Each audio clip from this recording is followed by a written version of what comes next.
Greetings, welcome back, and Merry Christmas, Happy Holidays, all of those things, because we've got a patch day. We've got a patch day before the end of the year. It happened. We're not going to be left hanging anymore. And I didn't think, I could have sworn that I read the patch notes to their fullest. But hi everybody, I'm Garrett Weinzierl, he's Kyle Fergusson, and according to Kyle, we got a new hero. I've read these patch notes up and down, Kyle. I looked at them with a fine-tooth comb. I didn't see a new hero. What are you talking about? Rehgar. Rehgar's the new hero. Welcome back, Rehgar, to the game. Maybe Probius, too. We'll see about that one. We have long-standing opinions. Let's start positive. Don't bring up Probius. Okay. Let's start positive. Long-standing opinions. Oh yeah. I'm ready. I woke up today, Kyle, and I chose violence.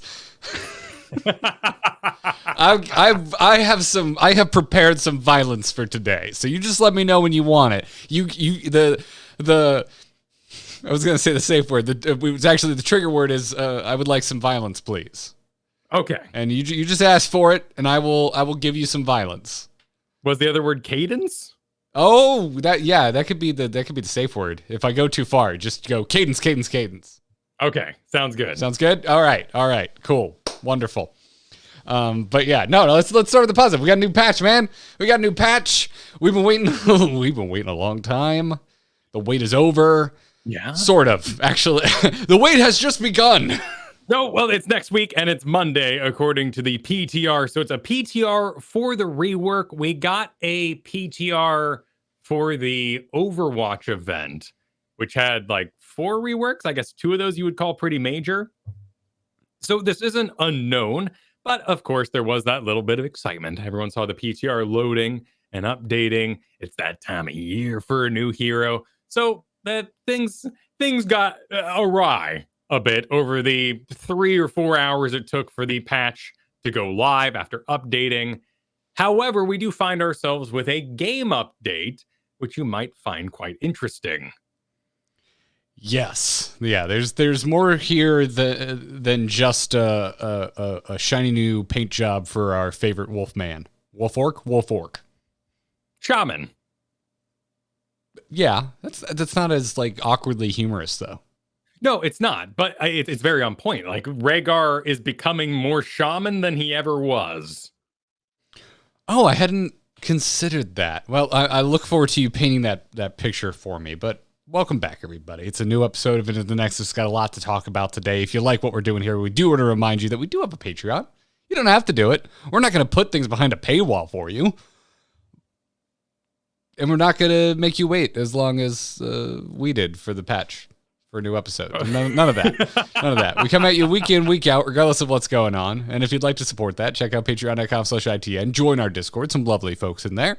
And to our most recent patrons, we've got multiple new patrons, which again, we've said it before, we'll say it again. We really appreciate the new patrons, everybody. The show is long in the tooth. This game is long in the tooth. When new folks sign up and say, hey, I like what you're doing. Support us with $1, $2 or more. We really appreciate it. So thank you, Lazy Hydra and Lucas Williamson. Thank you for signing up and joining us here in the Nexus. We really appreciate it. If you want to join up, support the show, patreon.com/ITN. And now, Kyle, let's hit a button that I definitely have hit before, but I haven't meant it for a while. It's time to roll the news bumper. We're on, boys! Ha-ha! Let's liven up this place! Point me to the stage. Stay a while and listen.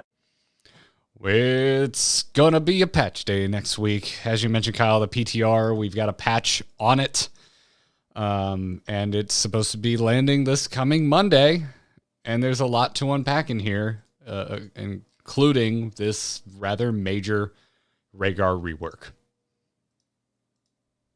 Actually, you want to talk about healing wells. Sorry, I didn't mean to jump right over healing wells. They're not using the terminology anymore, but one might say that this is one of those things I'm already blanking on the name of. Nexus Anomaly? Nexus Anomalies. Yeah, we got a Nexus Anomaly in everything except name. which makes it sound like it's just permanent because they were always like, anomalies, maybe it'll stay, maybe it won't. Although I feel like, I don't see any reason why what we're about to talk about wouldn't work out, but I feel like, if it was some massive, problem and it didn't work out, I feel like they would still remove it.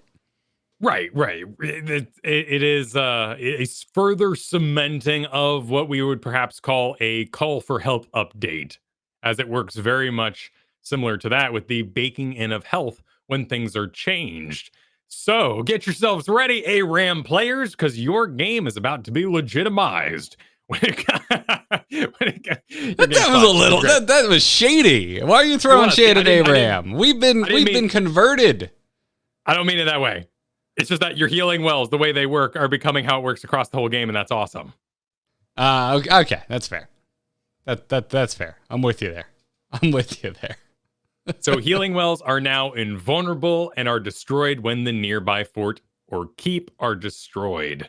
So forts are having their health go up, and keeps are having their health go up in proportion to the health lost on that healing well, which has no health, for it is invincible. Invulnerable, I guess, would be the terminology here. It's tied to the structure. Once the fort or keep is destroyed, then the well is destroyed. An interesting thought, I think I saw this on the Reddit, was like, why don't we just poke the fort or keep then? Like, what's the point? And I don't know if it was meant to be, cheeky or not, but, I was like, I hadn't really thought about it that way. That's not crazy. My understanding is it was a readability issue way back when the game was made. They tried it, and they couldn't find a visual way for the fort or keep to represent that it had something for you. I mean, it makes sense to me. And to, as well, it's like, we've been doing this a long time with the well. We know what it is. We know what it does. We know what it signifies. So to me, it's like, why not? Why not? And also, it does introduce unpassable terrain. So that's also its own thing, which, I feel like we could sit here and have a long debate about that. We can save that for a quieter week. For right now, there's all these things. I'm fine with it. So my immediate reaction to this is I'm stoked. I'm so over wells being sniped. I've been over wells being sniped for years now. So I say bring this the F on and let's bust out the confetti. Don't play this weekend, if that is your opinion. Oh, why? Oh, because everyone's going to get their final everybody. Well Sylvanas, Genji's in particular, but everybody's out there sniping wells right now. We have a returning chat room celebrity. Where are my Genji buffs? Typing simply "Ree" into the chat room right now. Genji nerf. It's a Genji nerf for sure, 100%. Yeah, and that's okay. It's gonna be there's gonna be some sad Novas out there as well. It's cheeky, it's cute, but I think this is overall a much healthier update. There's one problem with it, which is worth mentioning, just in hopes that it gets fixed in time. The invulnerability marker stands on top of your cooldown indicator right now.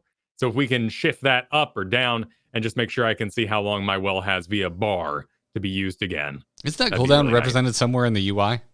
Absolutely. It's down on your character sheet, down by your health and stuff. So it's not necessary there. We could get rid of it. It's definitely not where I normally look. Because, if I'm off solo lane and I'm probably pretty close to my well anyway, so I just kind of peek at it. But yeah, well, that's good to know. And then forts and keeps health are increasing rather substantially. Forts are going. That health being baked in. Yeah. So it's going to be a little more difficult to just go ham, push down a structure.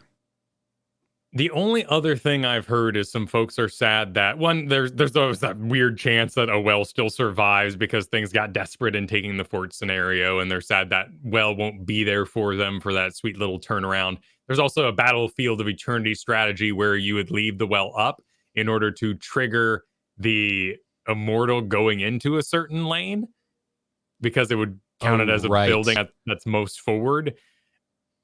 Outside of that extreme outlier, I doubt this will affect gameplay in a serious way outside of removing cheese. I've always liked Heroes of the Storm because it leans towards doing what makes the most sense, and I think this this is another step in that direction. Like, that's a reason why I like no last hitting, because I don't really love it in other, almost at MMOs, MOBAs.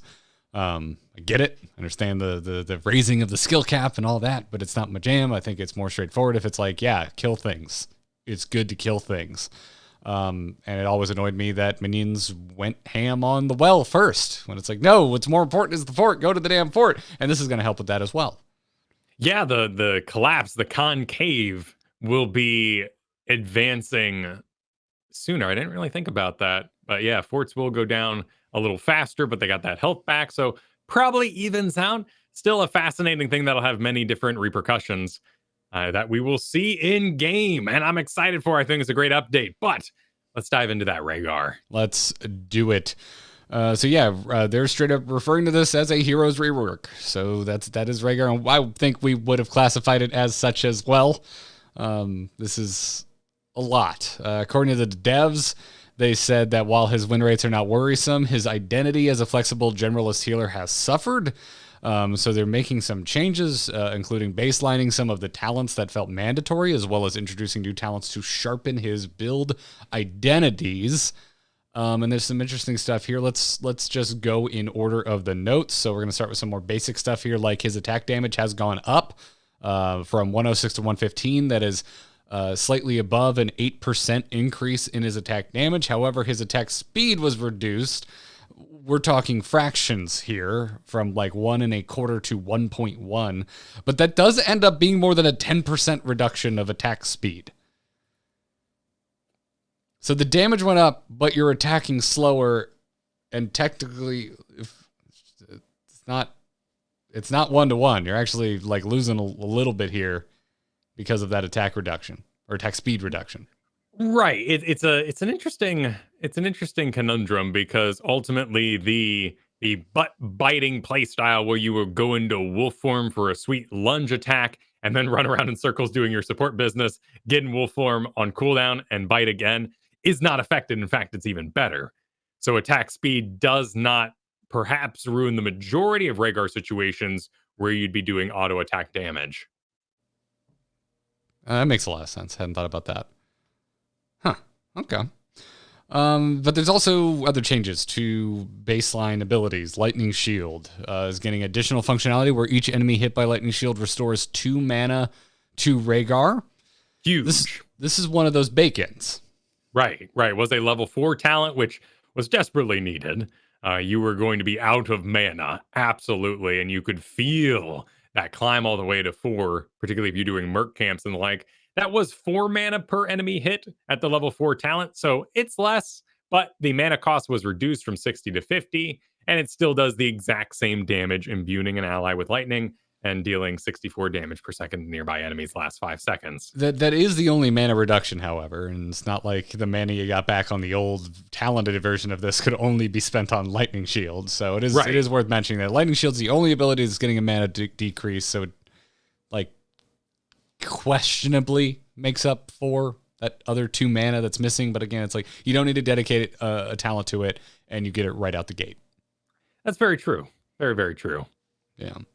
Then there's Earthbind Totem, which had its total health increased from 2017 to 326, which is massive. That's just above a 50% increase in health.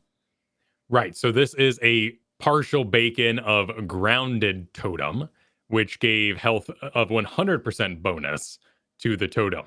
And Earthbind Totem's about to get really interesting. In fact, Rehgar has a pick the pictures build, and 3 of them that might interest you. And this would be Wolf Form, your new trait, and Grounded Totem, or your Earthbind Totem. Okay. But those don't sound like things where I pick the pictures. What are you talking about? Well, you those know are, how you... Those are 3 different pictures you just rattled off.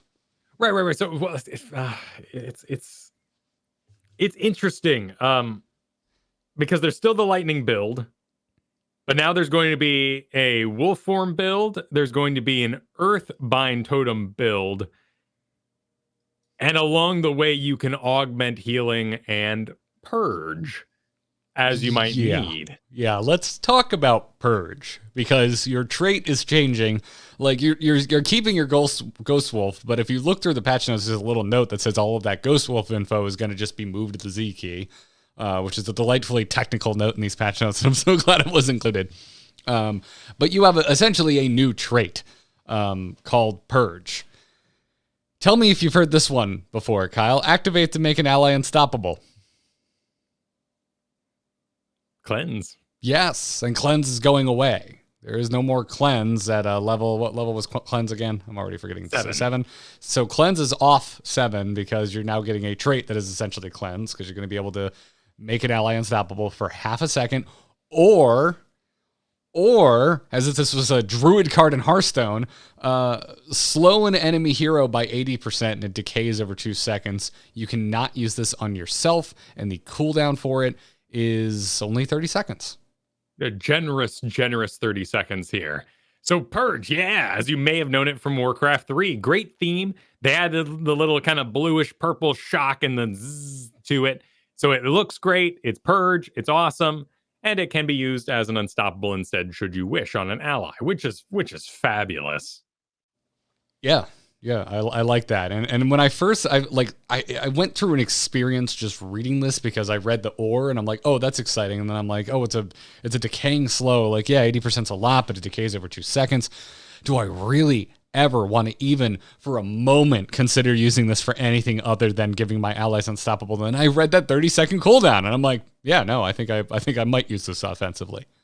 From level 1 too, like that's pretty awesome. Maybe stepping on Anduin's toes, perhaps, as a premier sort of cleanser at the moment. It's a fascinating idea. Yeah, you want to talk about stepping on toes? Let's talk about Probius being like a lamer Gazlowe here in a minute.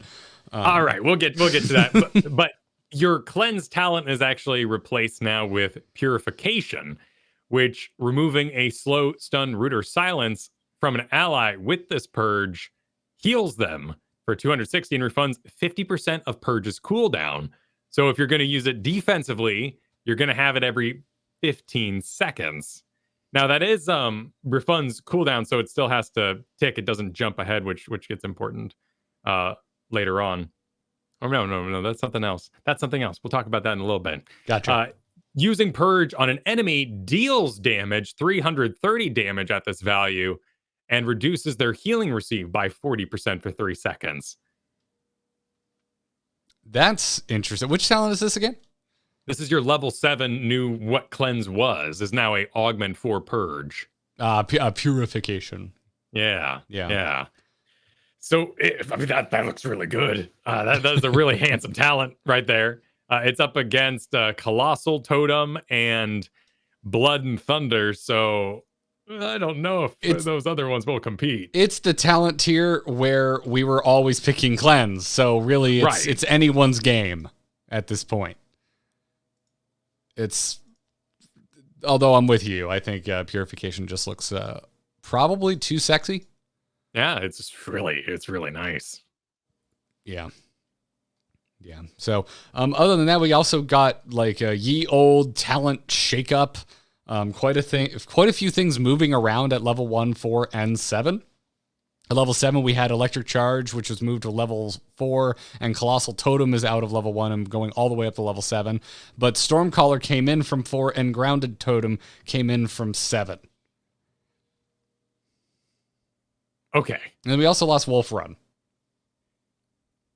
Right. This is extremely messy because it's a lot of moving around of things. Yeah. One of the main things you're going to note here, because you love dings, is Stormcaller. This is a Lightning Shield quest talent where you have to hit enemy heroes with it to permanently increase Rehgar's health by 2 and his mana by 1 to a maximum of 300 stacks. However, message to the designers here, I appreciate that you believe we want ding protection.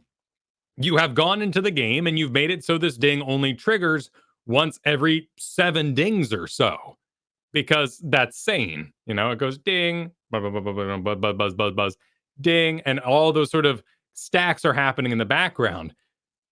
But what we really want, of course, is ding-a-ling-a-ling-a-ling-a-ling, which you're not giving us. I want it to sound like a freaking slot machine. Right. It would be faster and way more insane than Tychus. It'd be like if you're in the middle of a team fight, that's 5 Tychuses all going at the same time. It would be ear murder. But we want it. So it's only 300 times. I did not expect this to be the stance you'd take, and I'm so glad it is. It'll end. It'll be over soon, and we desperately please remove that protection so we may enjoy the dings. I want to hear it. Yeah. Let's day one. Just turn off that cap. Just see how it goes. See if anyone notices or complains. And then it was really polite. Yeah. And then if anyone does complain, just ignore them. And they came over with the ding shaker and they're like, would you like some more? And just crank that thing. Just crank that thing. No, this is cheese at choose your Olive Garden or what's the other one? Carrabba's? Like your chain Italian grill? food. Yeah. Oh, macaroni. Yeah. Ooh, deep cut. Those are hard to find around here. Yeah, this is cheese at your chain Italian restaurant. I'll tell you when I've had enough. Mm-hmm. We will let you know. Keep going. Don't look at me like that. I don't want judgment. Keep going.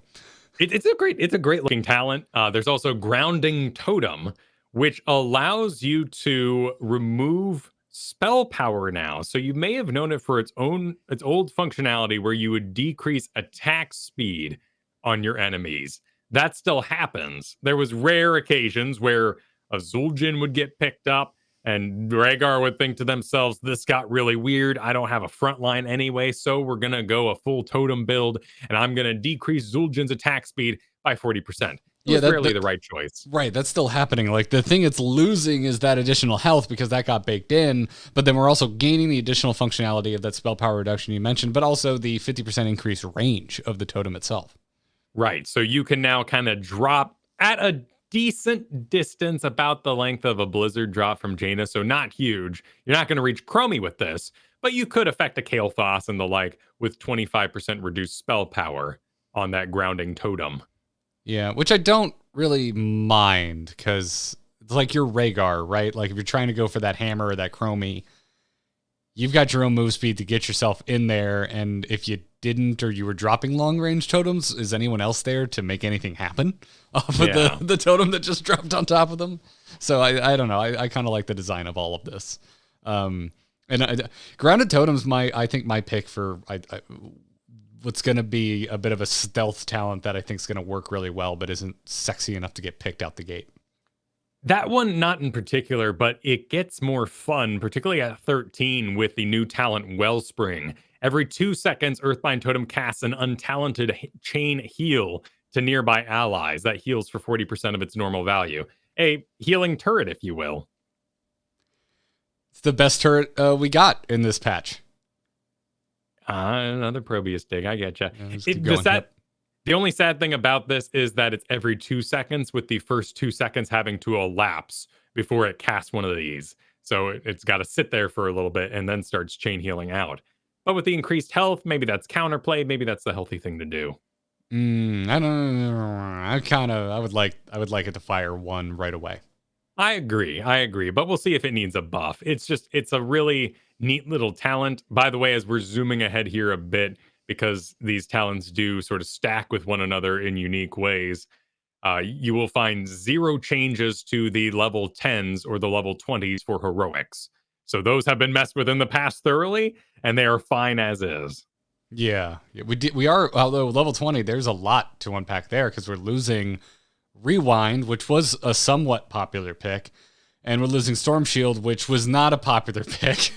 But it is this legacy. It is this like historical, old and moldy talent that we've had lingering around for a very long time, and so it's still worth bringing up, because this is OG Heroes of the Storm. However, it is being replaced with something more thematic, which is really, really nice. An Elemental Conduit. Activate to gain a lightning shield and grant all nearby ally heroes a shield for 10% of their maximum health for 5 seconds. Each time this lightning shield, the one granted by Elemental Conduit, hits an enemy hero, grant nearby allies a shield equal to 1.5 of their max health. So you are actually probably better off with this new version, particularly in doing what you were doing in the first place. This is almost like a bloodlust recovery. Like you picked Ancestral at 10, and then you're like, man, these fights are really aggressive and really chaotic. I'm going to go Elemental Conduit to sort of add to that pile of damage. It might even sit better on top of Bloodlust as is if you don't need the range. Now, my understanding is only Rehgar gets the lightning shield and everyone else just gets a shield. I can't confirm that because in the testing arena, I am unsure. Oh, that's right. So next week, we'll have to talk about whether everyone's getting lightning shields. Certainly, it sounds like activate to gain a lightning shield for Rehgar. Everyone else gets shield, and if Rehgar goes and hits people, his lightning shield is giving out shields in the area. I tried to get into a PTR quick match. I don't have that much time to wait. All right, that's fine. That's fine. That's fine. Your other new competitor will be Pit Fighter. Gain 10% attack damage and 5 spell power for yourself and each nearby allied hero, stacking up to 5 times. At 2 or more stacks, Purge's cooldown refreshes 50% faster. So this is a real. This is my like high five developers. This was really, really good pre-planning. You count as one of these stacks, so you just existing is 10% attack damage and 5 spell power. So when you get in range of one person, you get cooldown refreshing 50% faster on Purge. However, that turns off should you run too far away from them. About the range of Deckard's armor stuff and cooldown reduction there. So you take this and the game is telling you, be a healer, damn it. Right. So there is a world where they did not think this ahead. Or, and I guess it could also be, or dive. Like, go in with your dive. Absolutely, yeah. Rehgar is definitely going to be really, really good at that. However, if you stand by an ally, you do a cleanse, a slow on the enemy side, your purge, and then you would just be like, aha, I got my cooldown reduction. I'm off to lands unknown. I'm going to go bite the enemy chromie. Now you're incentivized to actually hang out by your team and be that support. So an aggressive support with friends. And that's a really cool design philosophy, which very much separates him from Kharazim, who tends to go off and do their own thing. So what we didn't make here was a second Kharazim. And that is very, in a battle melee support healer, that's a really well thought out feat. And I applaud them. Yeah, he still seems quite unique. Yeah. As you pointed out, like as messy as the talents are, there are some clear thematic builds throughout. I like it. I like it. I like it a lot. There's a lot of little things in here. Your lightning shield build is very much intact, but you'll have a brand new toy to play with. Feral Heart, that whole sort of Ghost Wolf business doesn't look particularly powerful, but could be like a good makeup for your team's lack of giant killer kind of business. I think you got better options, particularly with that Purge. Oh, but this is the one that grants armor when you enter Ghost Wolf or exit it. Never mind. Sorry, it's on both. Yeah, there's a chance that talent build could become a double soak Rehgar, because it sort of gives a burst of speed, very much along the lines of like Diva's double soak talent. That's interesting. Well, I mean, yeah, there's worse wave clear than Rehgar. Yeah, it could happen. You could have an off lane Rehgar that brings it to the team fight. I'm just always excited about armor, but. You bring up a really good point with that move speed. It's only 1 second, though. Divas is very much the same way. I think it lasts a little bit longer, but it's enough to kind of get you to that wave. So the math must be done, of course. Gotcha. But if it pulls off, that sounds awesome. Okay. Frankly, I think that's a great place for Rehgar to be. Hit me, math nerds, hit me. Always looking for a new double soaker.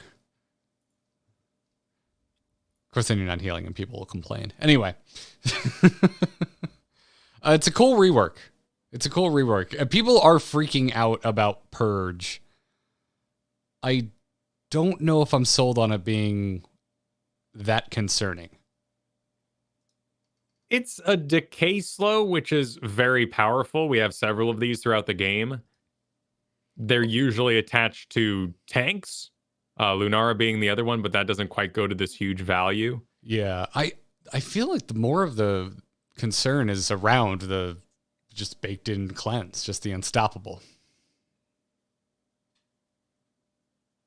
But I don't know. I get it. 30 seconds. It's available from level 1. I think you got to take into account that nowhere in here did his healing improve at a base level. There are talents and shifts that can be done to maybe increase his healing throughput, but you're taking him for the purge now. And the other sort of tools that a Rehgar always brought, that just gives him a leg up to exist. When you're talking like impact, is Stukov really doing less than Rehgar with purge? Should you fear this when we have Stukov playing exactly how he does right now? I mean, he is getting nerfed a little bit. We'll talk about that in a bit, but is that enough? Yeah, that's a good point. You bring up a good point. And I just keep thinking too, it's like, well, how much is it really worth that cleanse is on the board like from 1 to 7? Like, how much is that really coming into play? It's I guess it's more map dependent, right? Yeah. But it's an interesting thought. I don't know. I think when we talk about, like, back when we talked to Rehgar, the, sounds broken but isn't desire, this is the kind of thing that I think hits me as landing in that wheelhouse. I think it sounds powerful. I think it's going to end up being totally acceptable as far as power level. Right. My biggest concern is probably just level 7 purification. I think it is. I wouldn't want that job. If I was balancing this game, I would have never made purification as a talent. Because you just put yourself right back in that problem space of a required augment for your cleanse.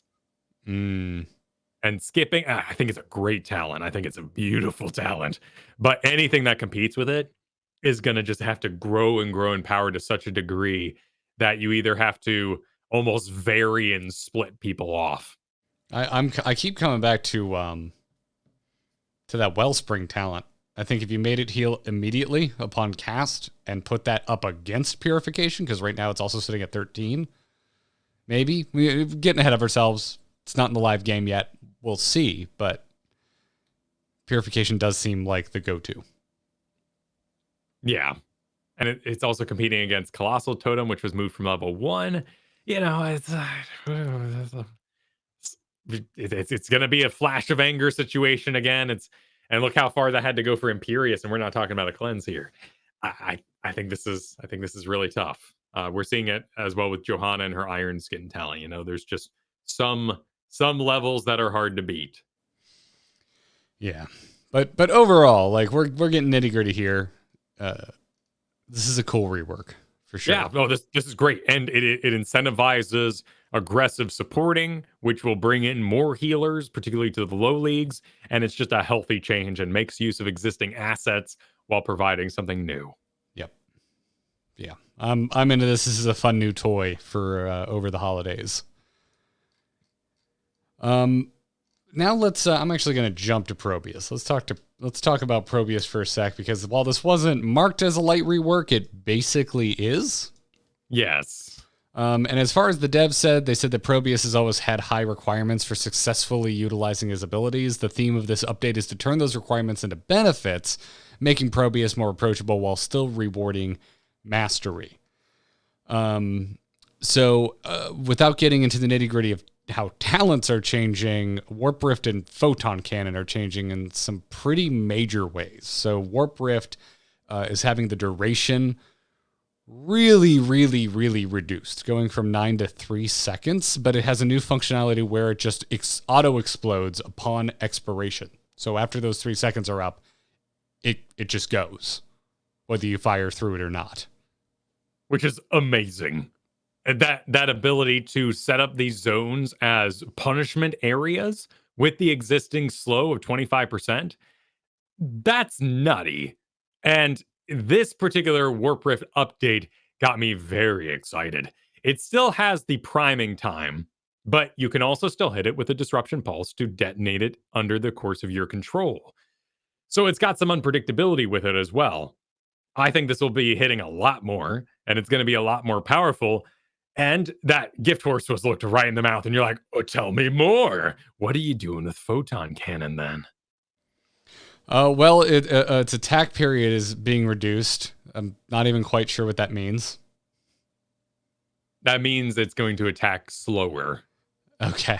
I don't know why they didn't just call it attack speed. But here is additional functionality. Cannons no longer require pylons to be placed or be activated. Okay, right. We're riding this. While in a pylon's power field, you gain 40% attack speed over 4 seconds and reveal nearby enemies. Okay, that sounds pretty cool. And it now prefers heroic enemies. All right. And lasts forever, right? No. Well, why not? Because this hero is terrible and misses the point of a probe entirely, and always has. Just make it last forever. It's whatever you got to do. So the way this works right now is you put down a photon cannon. It works regardless of pylon field. A little weird, but it's fine. This is fine.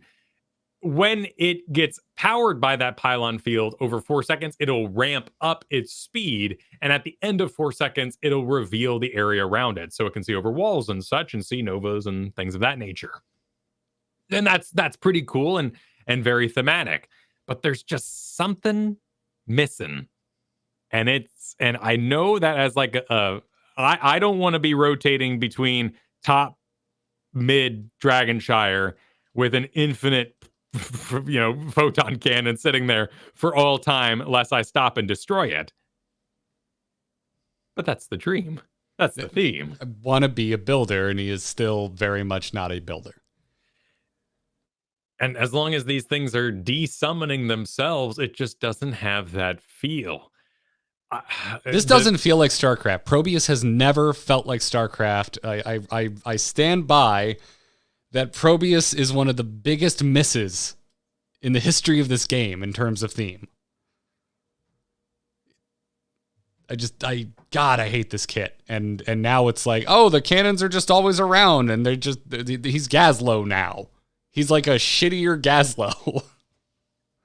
Like Warp Rift is even a worse TNT. I wasn't quite with you until you said that. That's pretty savage. This is one of the most uninspired changes I've ever seen in the game.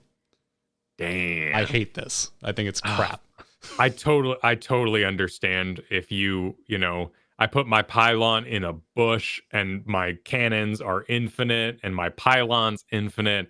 It's messy. It really, and I really don't is. want this to seem like a pile-on to the current team. Like, I think Probius has missed the mark from inception. This is a hero that is not a probe, that is not a StarCraft hero. It was a kit that was designed and bent to fit a probe. I think that when you think about a probe going solo, it's not a bad idea. I think the Warp Rift is an awesome augmentation to what a probe would do should it find itself against impossible odds in a battle scenario where it has to battle. Keep playing this limbo game where you contort your body, Kyle, to convince yourself. But the probe would naturally not do that. It would go hide and find a corner in which to build a gate and eventually get a zealot out. Why does the game built in the StarCraft engine hate StarCraft so much, Kyle? That's what I want to know. We've ruined Zagara. Probius doesn't fit the bill at all. I guess Stukov is great because he's still broken despite these nerfs. Yeah, the Stukov love is well and alive. But like it's like war on summoners. Like, summoners are problematic in all MOBAs for sure. Yeah, they are an issue to design. I do think this is a really cool step in the right direction. I know there are hurdles involved. Particularly with this ability to now see over walls, I'm willing to go like real low. Like I want you guys to really nerf the health on my photon cannon. Like it could be pretty close to trash here, but I need that to last an infinite amount of time, and I can have my fantasy. Yeah, that's really what I want to. I can survive with Warp Rift, even though you put the name Warp in, and I'm like, oh, yeah, this is where like I wanted to build a structure and have zealots run down the lane or something, something cool. I think it's a really useful ability. I think that, your Infernal Shrines getting in there with a bunch of Warp Rifts is going to look really good. And while there's opportunity to steal those before they go off, the zoning potential, particularly with your unaugmented talents beyond 10, those Warp Rifts can be really, really disruptive. And I think this is absolutely going to kick butt. Well, I don't know, man. And this frees up for you to use your Disruption Pulse for other talents, which there were talents that could make Disruption Pulse decent as a sort of Frostbolt kind of stand-in. Granted, you're a probe, so you will explode. So we've added another not as good Gazlo and a not as good Jaina. A bit in that way. I mean, Warp Rift is in the Infernal Shrines is interesting compared to Blizzard because of being able to do multiple of them in rapid succession compared to something like Blizzard. So that is something.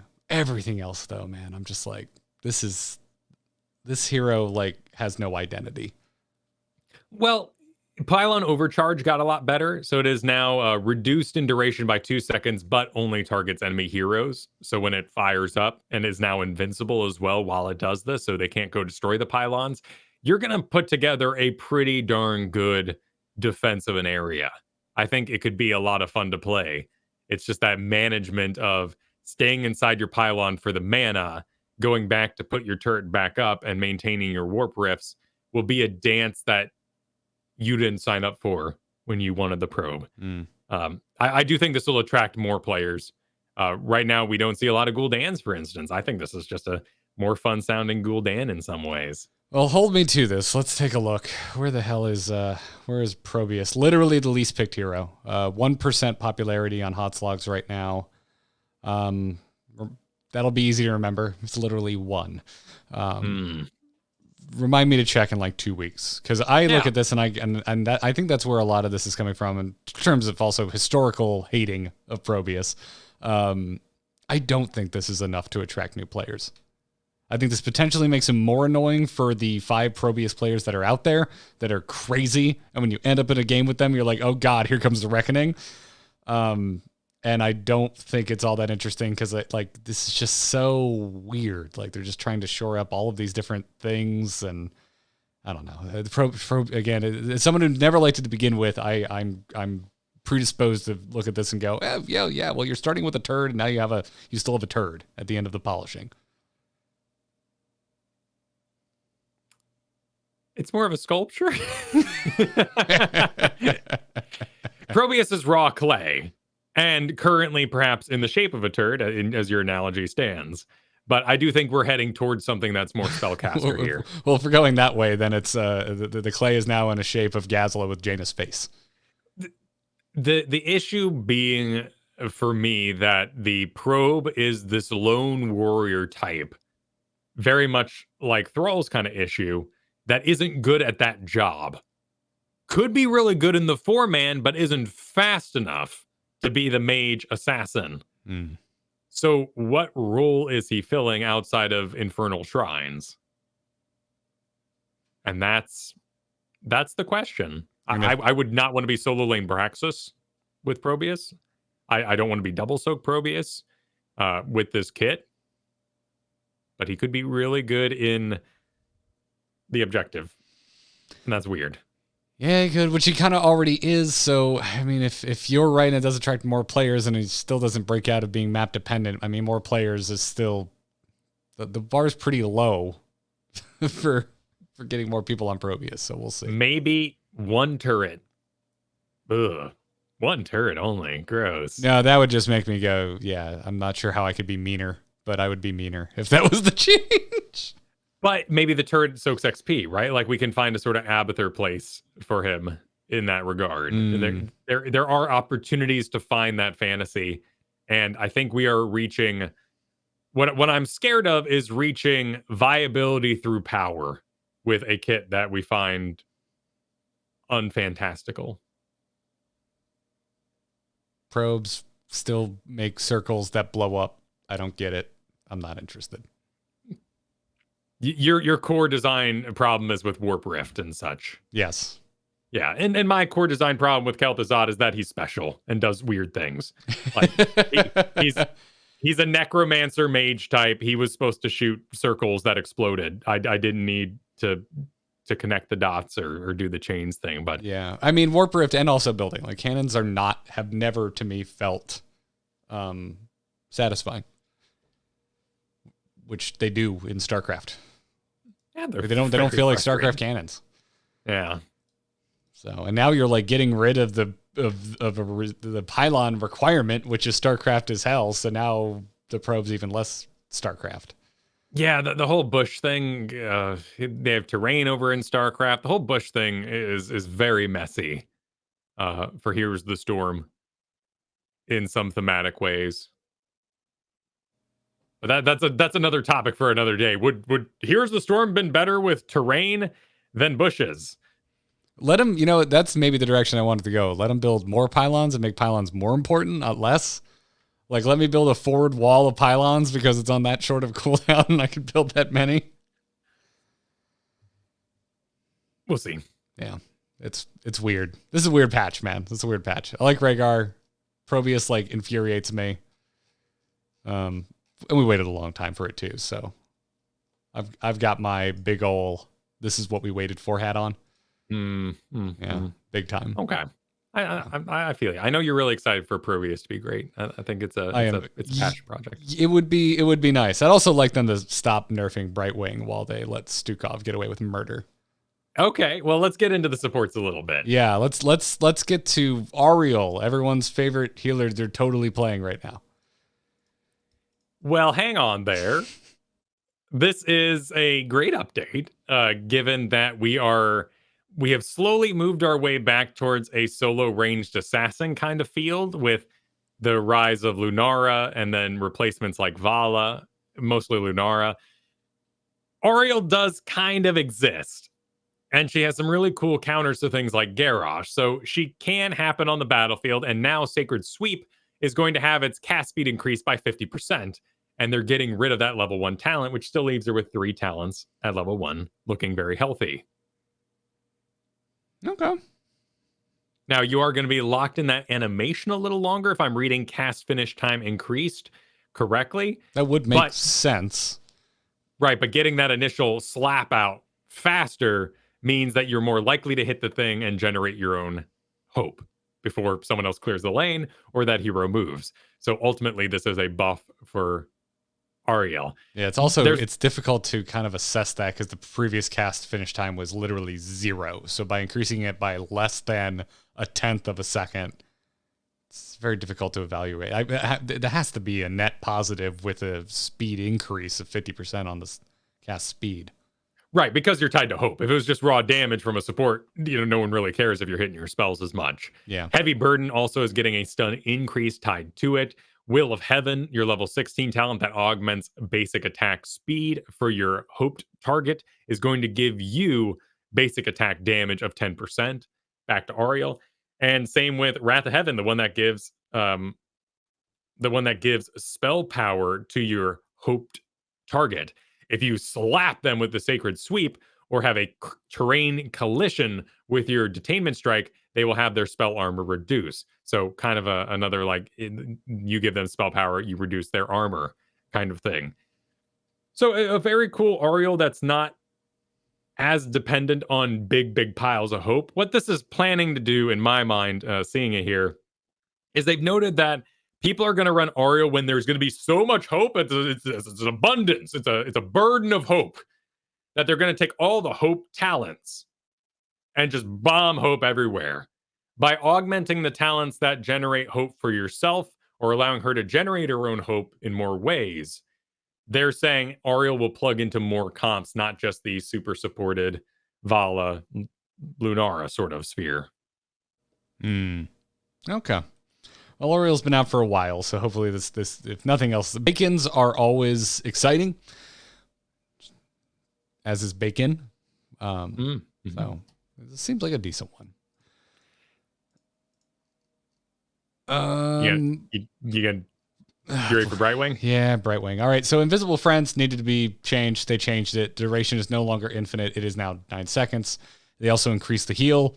Cool. Down for that. I never use this for esports reasons anyway. I'm not in esports, Kyle.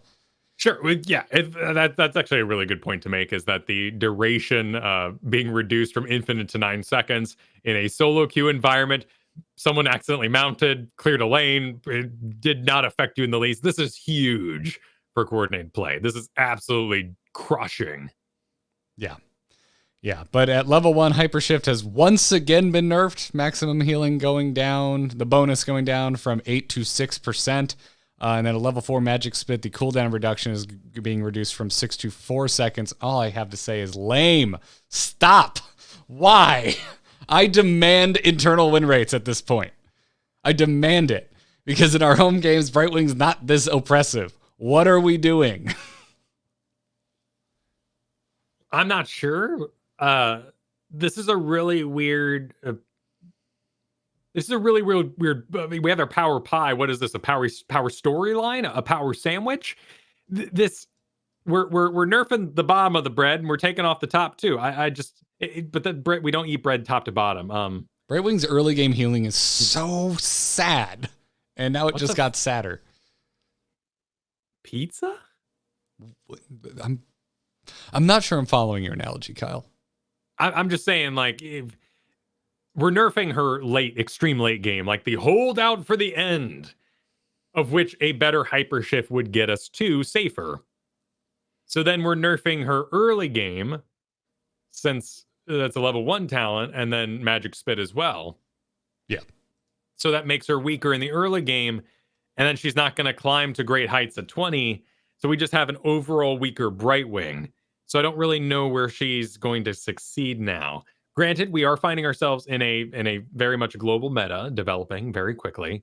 Tier S heroes are all globals at the moment, so this will affect that. Yeah, but again, it's not targeting the global; it's targeting the throughput. This doesn't impact her global ability at all. It just makes her more useless wherever she exists. Fair. It's not like you teleport slower, or if you held out till less health, you don't come in, give them health, and they survive something they wouldn't have. They would die after that eventually at a different rate. So you're absolutely right to point that out. That's and also, not really a global nerf. Brightwing was very unique among global heroes with high incentivization to burn your global for a 5-foot teleport just because you needed the heal. And they're making that heal worse. So I think there's also an argument that this pushes it back into Brightwing will be everywhere because you have less incentivization to use Hypershift just for the heal. And that's an interesting thought. The Haka doesn't just global 5 feet.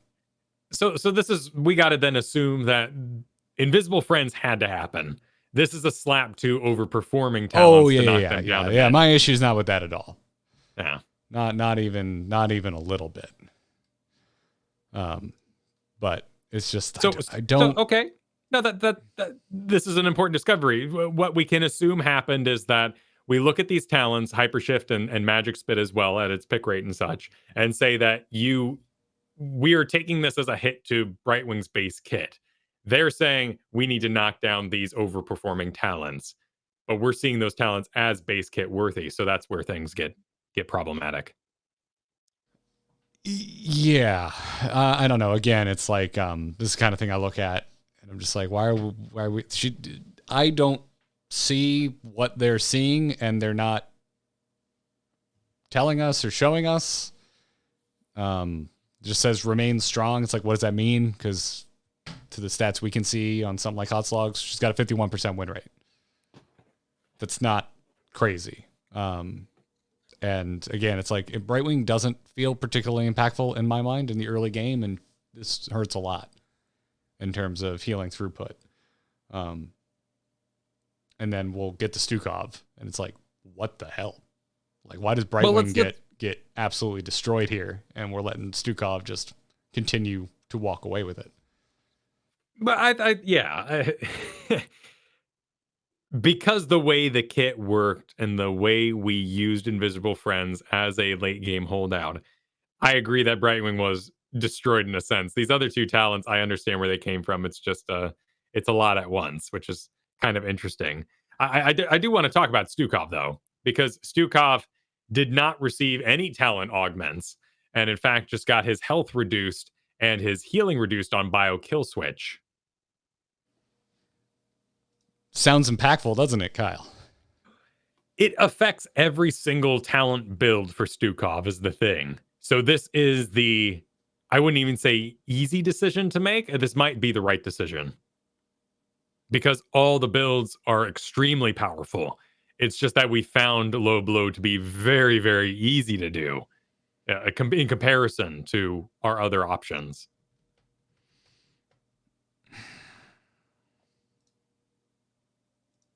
I'm not sure I see it. Have you played low blow, Stukov? No. Do it. Well, I'm going to have to, because I'm pretty sure Brightwing's bad now. It's so stupid easy to play. It is really fun. And it is great training wheels for managing your bio kill switch booger popping action, because you're just standing there with your hand in the ground. You might as well activate your trait. There's not as much to man when doing this one particular build. So try it out before it gets nerfed. I still think it needs a direct nerf, or at least some sort of level of complexity, whether that is reducing the threshold on when it does bonus damage, or reconfiguring the talents to go on different levels so that it has a later spike. It's just really easy to do. Thank you for agreeing with me. Yeah, I'm with you. I'm with you. This was unexpected to see Stukov's base kit affected, but I understand why. It's because all his builds are good. Yeah, I this is the kind of thing like this, and Brightwing just makes me go, God, I wish I could see internal win rates, because I have no idea where this shit's coming from. And that's fair. And the dev comments are really, really vague this time around on these. We also don't have them sorted, and there's no sort of menu up top. So there was perhaps some time constraints on laying out this particular set of notes. I just want to mention that because League of Legends does something I really, really like right now, where they add a little symbol to their patch notes, which notes whether it's meant to affect a certain level of play. So in Heroes of the Storm, for instance, when they put out a Brightwing nerf, there would be a little master's symbol by the Invisible Friends, just letting us know that this particular augment is meant for a certain level of play and not to stop all Brightwings. Oh, that's cute. I like that. That I think is a big part of my concern with Brightwing, though, is that like that lost healing is going to be felt among the average player base the most. Whereas Invisible Friends, like, it was required. Like, we needed that change made for high level play, and it's going to have utterly no impact on the like your pickup games at home, because no one was coordinating in that way. But suddenly, a hero who's been losing a lot of early game healing just lost a lot more early game healing. They clearly want to maintain their current balance, and with that, let's bring up Dahaka here. Dahaka is being taken down in health by about 50. Basic attack damage is being reduced by 5, and Lurker Strain is losing some of its cooldown reduction from that 6 seconds to 3 seconds, and Feeding Frenzy is having its cooldown reduction from 1.75 to 1.5. So this is a direct attack on all coordinated players in the Dahaka sphere. This is the build they are going. Oh, they went. Yeah, they really came for Lurker Strain. Yeah, and this is really solid, and opens up a bigger window for knowledgeable players to take out Dahaka without using everything on their kit. But you need that knowledge, like being a coordinated and tournament level tank player. You're not only thinking about what opportunities you're opening up, you got to then know exactly that at level 4, his burrow is going to have this new cooldown. And is it even worth me using my CCs right now? So this would be another one I'd stamp a little like Masters League little symbol next to. I mean, I still see Dahaka, and he is the number one hero in my mere mortal land of Platinum that barely escapes with his life. So I am surprisingly excited about that tiny health reduction. Yeah, that'll help out. It'll help out too, for sure. Yeah. But Falstad, another global, is being touched, but it's a buff. Cooldown reduced from 6 to 5 seconds on Tailwind, so you now go faster sooner, and Dishonorable Discharge, lightning rod damage bonus stacks increased. So they're helping him out, actually. And if we're talking about a world of crazy global dominance, Stukov's or Falstad's being encouraged. Yeah, it's interesting. I mean, they said that they said in the dev comments they think a mild buff to Dishonorable Discharge causes all his talent builds to pass with flying colors. So that's what they're doing. It is true. Like Secret Weapon, the auto attack build, and the Gathering Storms build both have great participations in the CCL. They're used for different things. They're absolutely viable.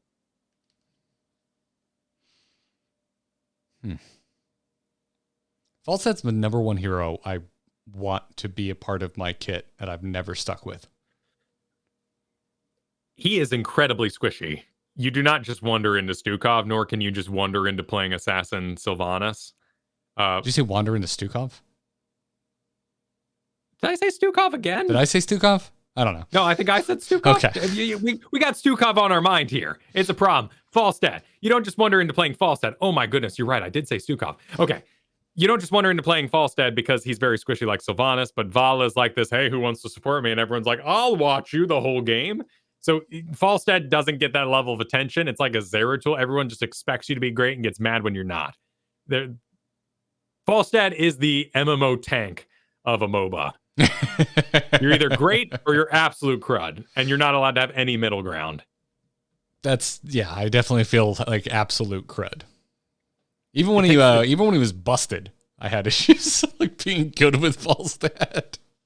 He's fun. It just takes a lot of work. Yeah, my numbers are always good, but boy, my death count was high.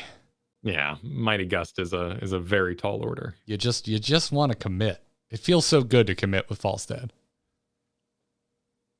Until it doesn't feel good anymore because you're staring at a death screen. Imperius getting a little love here. Celestial Charge, baseline. Final damage increase from 70 to 80. And then they also gave Blaze of Glory a little love. Increased its damage and changed its functionality where it deals additional damage with Valorous brand marks, but no longer consumes them. That's really fun. Yeah. I think that's awesome. Yeah, they said that they want Imperius to continue onward rather than going out in a quote-unquote blaze of glory. Okay, very cute. Yes. There are some cute... Listen, I know I've come for the dev comments today a little bit. There's some cute stuff in here. We didn't even point out the Rehgar one. They literally pulled out the teach an old dog new tricks line. So level 7 Imperius is, of course, up against some real winners like Flash of Anger as well as his Cleave. And Blaze of Glory has a very real place as a required recovery if you drafted real bad or early picked Imperius. This is one of those where I never really know what to make of them. I think it's really fun for quick match and ARAM to have builds that help you recover from a bad draft you couldn't see. But in Blaze of Glory's case, this is the one where you leave Solarian's fire on the ground and it explodes afterwards. Used to consume the marks, now doesn't. So really, really good against things you had to poke. Like maybe you want to get some marks on a Deathwing that's always walking away and you can't stun them. Or even like a Chromie that's way in the back line that has to be addressed and you're the bruiser for it. But you're already really bad, and that's you took CC into Deathwing. You have a Giant Killer, which is amazing, but you took Imperius into Chromie, for instance. Like there's going to be some issues. Yeah, boy. Yeah. Sorry, you mentioned the Giant Killer against Deathwing. It's like that's so exciting, but you need so many other things to go right. Like that's not enough to, I think, in a lot of cases, to make it for the deficit of Imperius into Deathwing. It can work. Then, it can be a boon, but I think you need a lot from the rest of your team. And like your Celestial Charge, your Q can still put a mark on an enemy, so you charge Deathwing to put a mark on him instead, but it doesn't actually hit with the actual ability, so there's no stun. It gets really messy, and this talent build is a way to recover from that. You're already down the wrong path. So encouraging this play style is an uphill battle. It's not, yeah. At the same time, though, it's not a bad thing for builds you need when you're on the back foot to be improved. Absolutely. I'll go to bat for this one. I've been cranky enough. I like this Imperious change. It's subtle, but I think it's good. Jaina. All right, I'm stoked about this. Positively stoked. Ice block, improved ice block.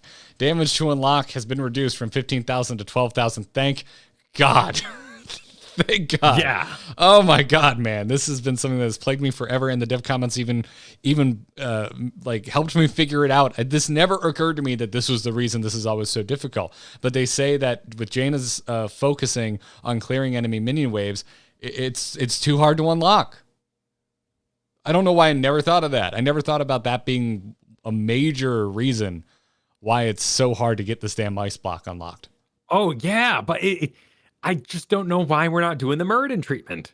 Like, give it to me at 13 or whatever power you think is correct. Oh, you mean just unlock it?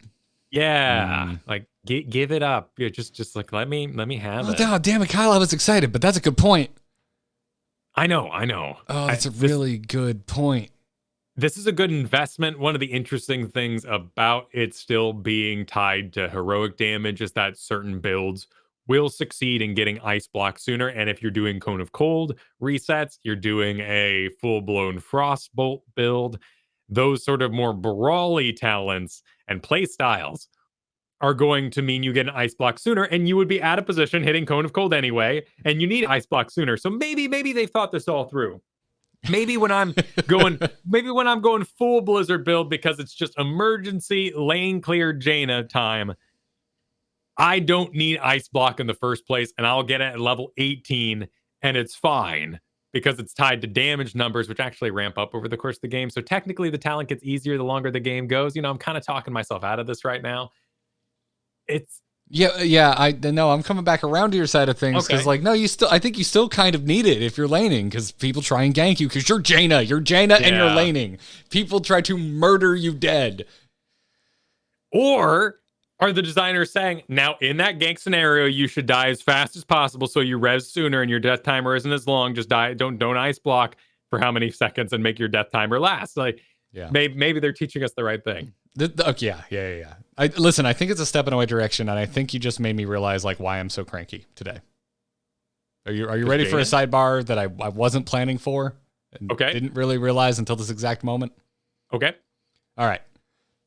A lot of times I see, I'll talk locally and yell at me if I'm putting words in your mouth. We get excited about certain changes that we don't think are there yet, but they're heading in the right direction, right? Mm-hmm. How many times do we say that? We're like, okay, all right, maybe this needs a little more time with it, but it's going the direction we want it to go. Let's see where it goes next. There was a lot of time between next now. We are waiting a really long time for heroes patches. And so I think that's where I'm coming from today. I can see that with the Brightwing change there. While it is a touch up to balance in the past, you're afraid it's going to linger so long that Brightwing will fall out of favor, someone you really enjoy playing. Yeah. And they've kind of killed every hero I like this year. So this is it's a rough one. I think we said on our 400th episode what your favorite episodes to do are, and it's I love when we talk about roster shopping. For the show, I like it when they kill things that I like. One too many, and we're waiting too long with it. I get you. It takes me a lot of practice because right now my main is Sylvanas actually, and I'm really really enjoying it. But that was many hours to get in that zone, and you've always been very good at sensing where you should place your time in terms of meta, and so having those meta heroes fall out for you is a huge blow. I totally get it. Yeah. So that's I'm trying to quantify it. Why am I less likely to kind of give the benefit of the doubt or to say, well, wait and see? And it's because I know how long that wait's going to be. And so I think that's where that's coming from for me more than anything else. Because it was a long wait for this patch. And I get it. There were a lot of other things too. But even before we, employees having the week off and all of that, we've had long waits between basically every patch since AZ Jackson left. So I'm worried, I guess. That is 100% fair. I'm less stoked for stuff like this, where I'm like, I don't know if I believe in this, and I'm afraid of how long I'm gonna be stuck with it if it sucks. Well, I will share my version of that coming up here as we get through the notes. Cool. Let's talk.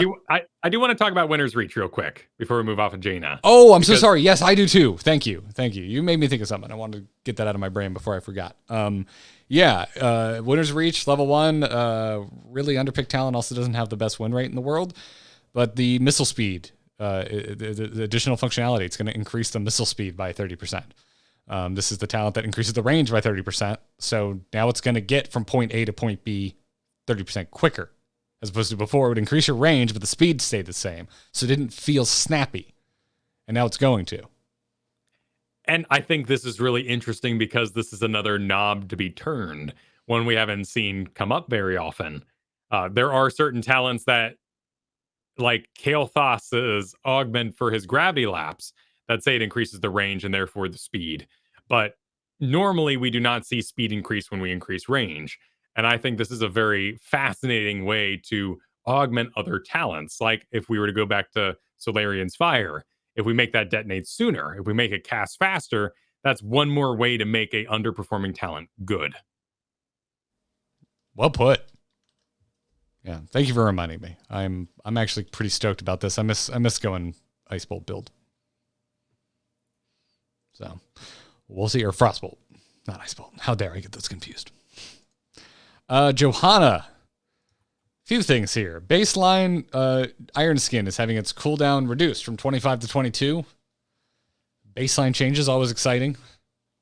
More Iron Skin, more of the time. Yeah, I'm digging it. Divine Fortress level 1. So Johanna has one build right now, and this is really fascinating. We actually just talked about her last week. Yeah. Kind of her hold out to 20 build and get to enjoy the Heaven's Fury and raining down on your opponents with infinite resets and feeling really cool.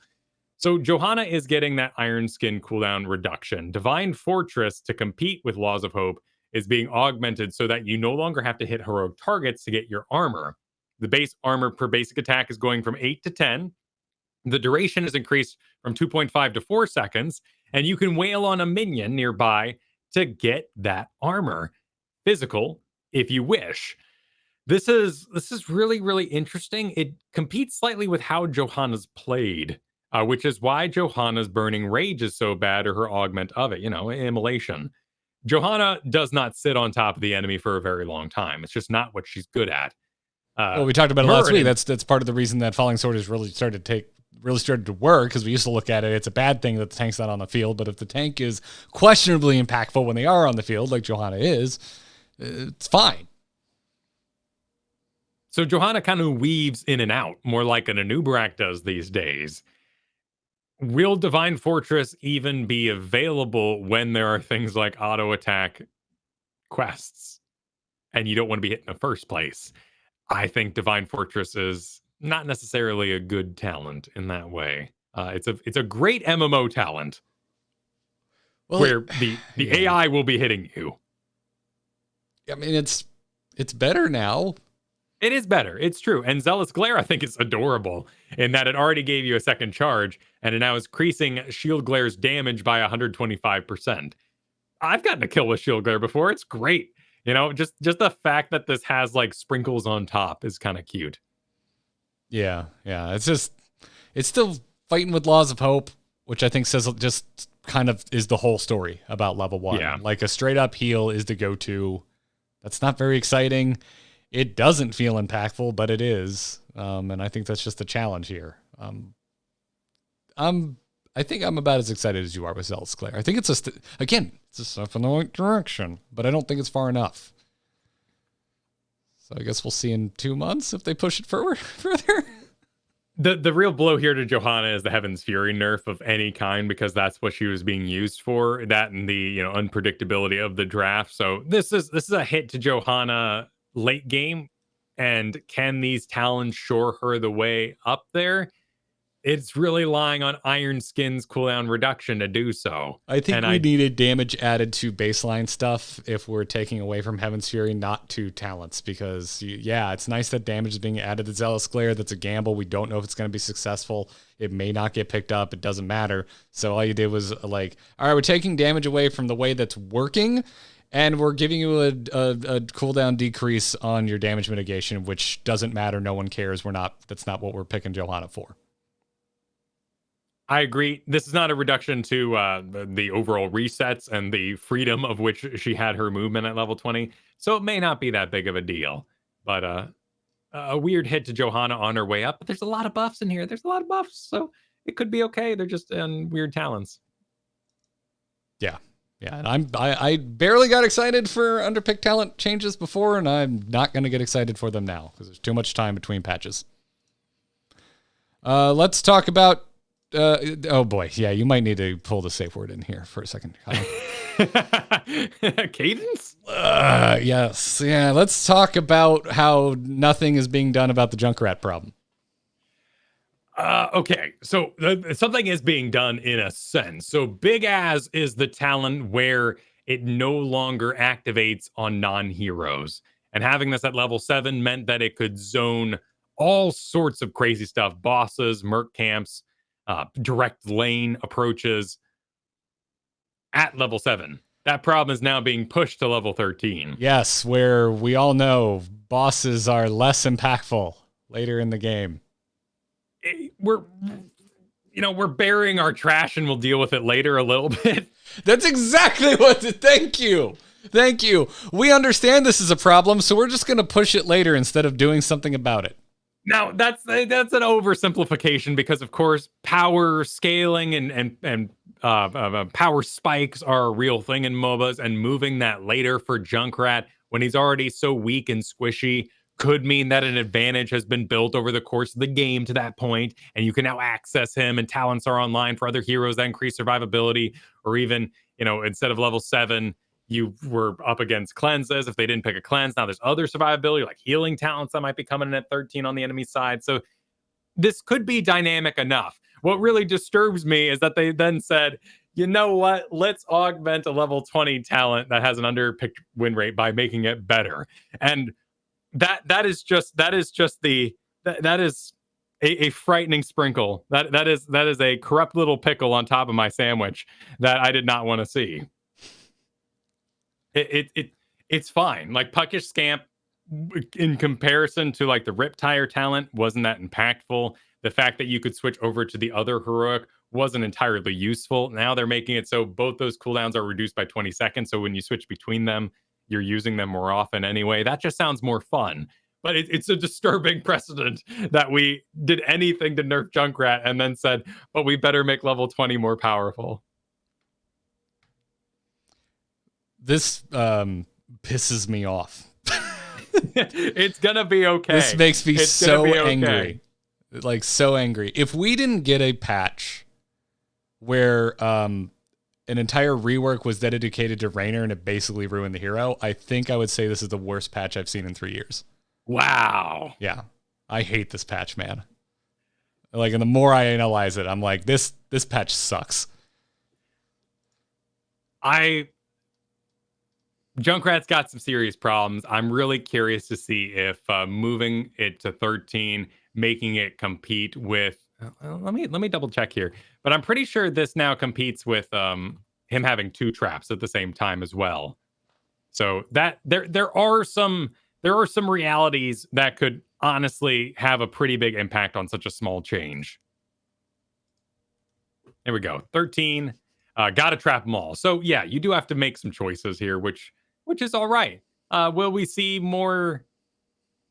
Oh, Sticky Wicket. Sticky Wicket.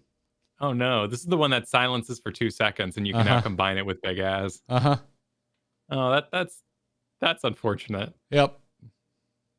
Okay. Yep. Well, Junkrat tagline. Reign of Terror continues. That's unfortunate. Yeah. Yeah. I got nothing more to add to that. I'm very emotional about this one. I hate this hero. All I've got to say is that, like, on Volskaya, one of his premier maps, him throwing a trap right on top of the first healing camp, which I think that's a little early. So it wouldn't necessarily be a level 7 fight, but that'll be now delayed, and that's nice. Thank you for weathering my emotional storm. Lunara. Getting minorly nerfed. The big thing here, Nature's Toxin baseline damage dealt being reduced from 36 to 33. But also Choking Pollen got a bit of a ding. Yeah, so this is interesting. Like, this is one where as a Lunara fan, I'm like, oh no, she didn't get enough time in the sunlight.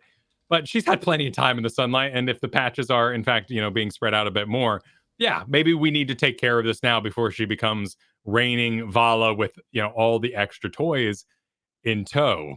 So getting rid of a little bit, 3 of that damage over time is a hit. Choking Pollen is what enabled her to be this premier awesome assassin. So I'm afraid of her disappearing entirely. It's not the way I expected them to attack Lunara. Lunara has a rather interesting trait when it comes to Choking Pollen. And I'm just going through and double checking this here.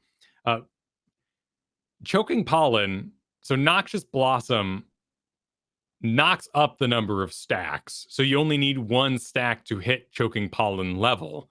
If they wanted to augment this ability, I thought they were going to go through and make Noxious Blossom only cause 1 stack of Choking Pollen. That way you actually had to ramp up slower and still get all that damage. Right now, it's very, very easy to hit full force. Oh, that's interesting. So I would have liked to see the damage be exactly where it was, and then adjust the Noxious Blossom ability to augment that. That's an interesting read. It's kind of the Stukov problem, right? It's something that's very easy to do, and you connect it with a lot of CC in the case of a coordinated play Lunara, and that's what's making this so powerful. Not necessarily maybe its pop damage on the other side. It's the speed of which it can be executed upon. Yeah. It's an interesting. I mean, they didn't go about this the way we thought. Is kind of the story of this patch, but that's a really specific one. It should. I mean, it's still damage taken off the table at the end of the day. Absolutely. It was just the talent that's making her viable at the moment. So I'm fearful of it. It's how I'm feeling about like trying to keep anyone alive in early game as Brightwing, man. Welcome to the party. Well, here we got something that nobody can disagree with because it's just straight up buffs for Raynor. Well, I mean, he needed it. Had strong words just a few seconds ago. But, yeah. It's fine. More damage on Ace in the Hole. Duration increase on Heavy Slugs at level 7. And then multiple level 20 stuff going on. So Ace in the Hole has become the least popular talent by a landslide loss. It's like not even close to Veteran Marksman or Exterminator. An Exterminator is the only talent like with a positive win rate with the stats we can look at. So Ace in the Hole needed something. This is another one where I look at him like, I'm not sure this is enough. I'm not sure 10 to 12% damage bonus. I don't think that's a big enough push. Raynor's a really interesting one because he seems very powerful in ARAM, but that doesn't leak over into our other games. I know they're not balancing for ARAM, but it's just it's an interesting perspective I've found. Oh, I mean, it's got to have some sort of an impact, right? I mean, there's like certain heroes we don't get in ARAM. They clearly make some considerations, but I'm actually real time here. I'm going through and checking the talents here on Lunara to see if what I said was accurate slightly. So I do need to augment it again. So Blossom Swell, the level 4 talent, increases Noxious Blossom's range by 25% and its radius by 20%. Blossom Swell applies 2 stacks of Nature's Toxin to enemies hit. So That's the talent you need to nerf, actually. Perhaps. That's kind of interesting. Because it's giving 2 stacks? Because it's giving 2 stacks, which means 1 auto attack, 2 stacks, you hit the 3 stack damage for bonus, the part they nerfed. So there. Well, I mean, this still kind of applies to that, right? Because if you're getting the 3 stacks sooner, nerfing the 3 stack bonus is still an impact. Right, but because Blossom Spell's up against Nature's Calling, that's a really legitimate choice to augment your Choking Pollen. So actually, turn my Lunara conversation around. I actually stand by the nerf they did. Okay. There's too much background puzzle work to actually solve to deal with the choking pollen problem. The choking problem. All right, let's get back to Raynor. Okay. Yes. I think that the Cavalry Arrived is a really, really fun talent where you mark the enemies based on the Hyperion shot. So having that mark actually last from 2.5 seconds now up to 6 seconds means that you just get a higher chance you're going to deliver that auto attack. It's a really, really fun talent. And Dustwing having its armor reduction increase is really cute. I'm not a huge fan of Dustwing myself. I want to do Cavalry. I just want to tell people, take Heavy Slugs. This is a sleeper talent. Least picked, highest win rate. And it just got buffed. What's that up against? That is up against Fuel the Rush and Unstable Compound, which are almost picked equally.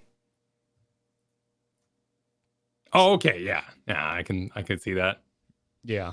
Man, Heavy Slugs is a boring talent. It is boring, but you're increasing a slow. It already has a slow. You see 15%, you're like, that's not much. But on top of the slow that already exists, it is actually pretty damn impactful. And now it's even more impactful.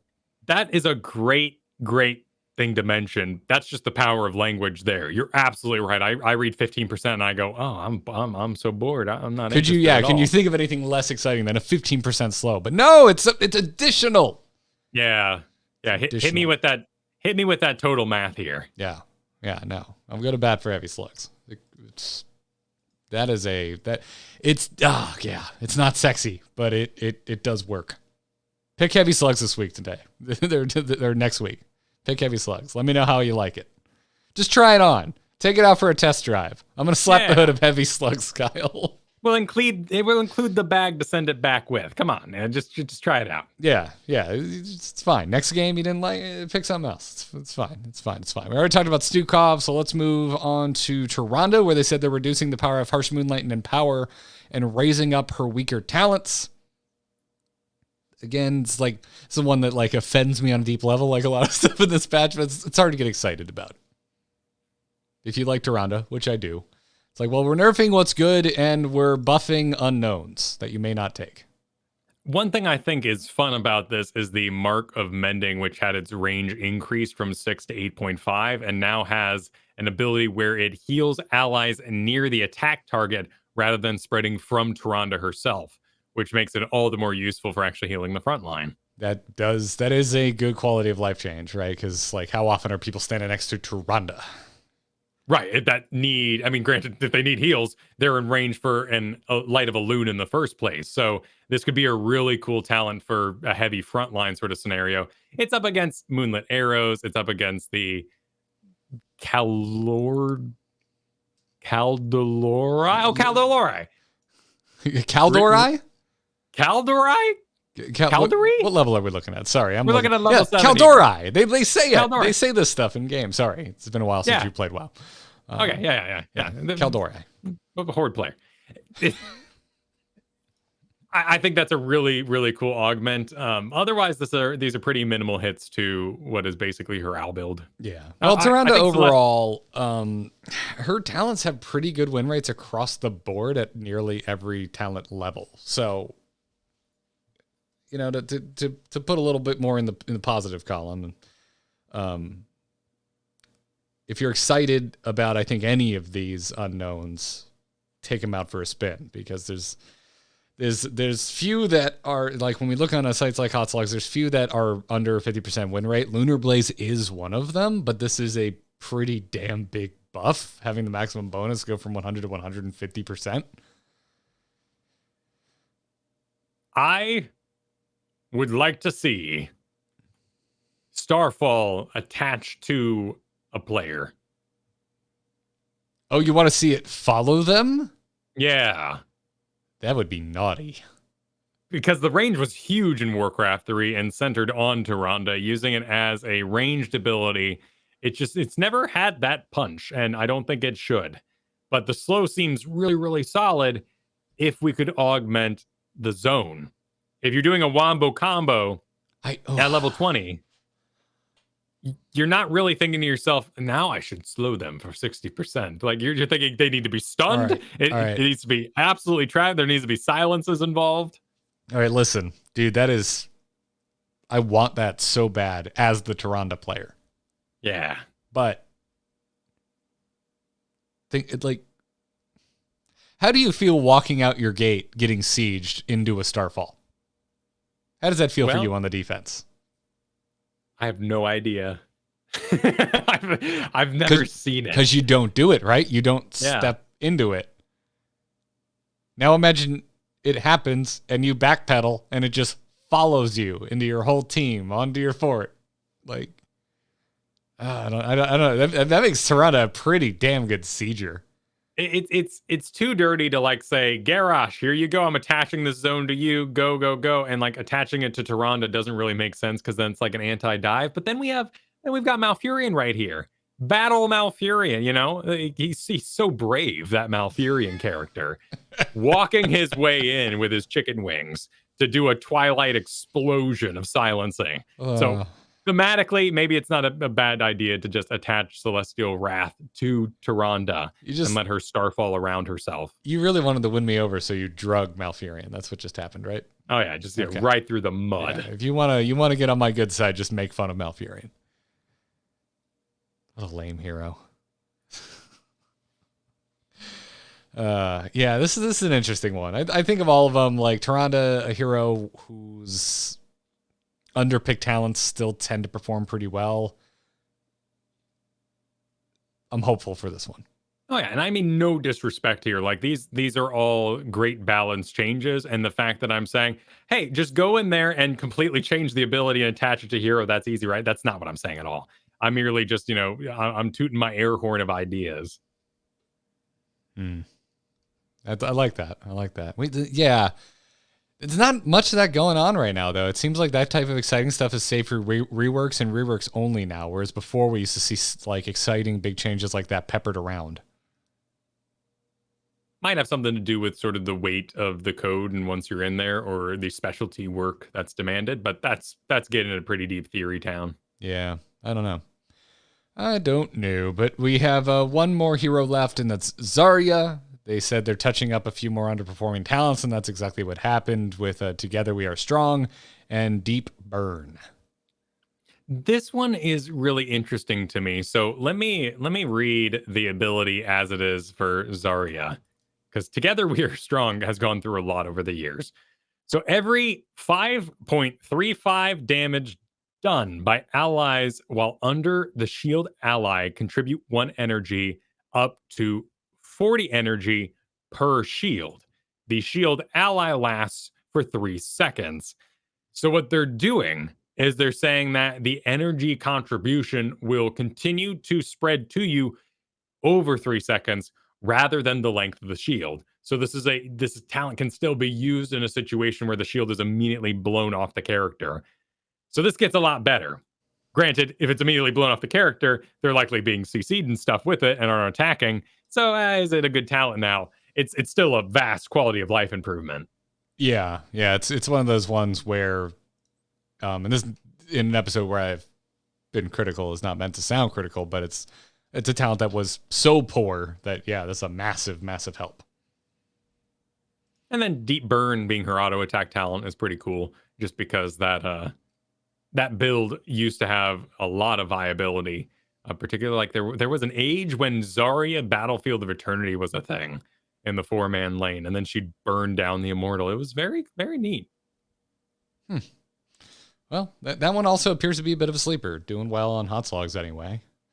I'd love to go back where every once in a while in dev comments we get internal stats peppered in. This isn't necessarily one of them where I like have to have it, but there was quite a few today where I really, really want to know what's going on. Brightwing. I agree. Beyond that, there is a lot of bug fixes tied to this. Some of them extremely bizarre, One that seems quite helpful, though, is Azul's corpse explosion damage no longer triggers call for help. So you no longer will get the building aggro as a skeleton detonates on somebody nearby. I didn't go this build a lot, but it is my favorite build. And that was always just a bummer. And, it's an augment to the call for help, which I think is really interesting. I, for a while, have been saying, chain lightning on Thrall. He needs the help. But you're talking about a particular build. Isn't this just tied to every single corpse regardless? Yeah, but you have to spec into it, don't you? Or we're talking about the baseline. I think it's just the explosion when it's called corpse explosion when the corpses explode, as it were, when the minions die. I don't know what I was thinking about then. Ignore me. Which is going to affect all Zuls, but also corpse explosion, it's raised skeleton, and then they deal damage upon death. So I don't think it's actually called corpse explosion. So you would be correct in assuming that when they called it a named ability, that it was a thing.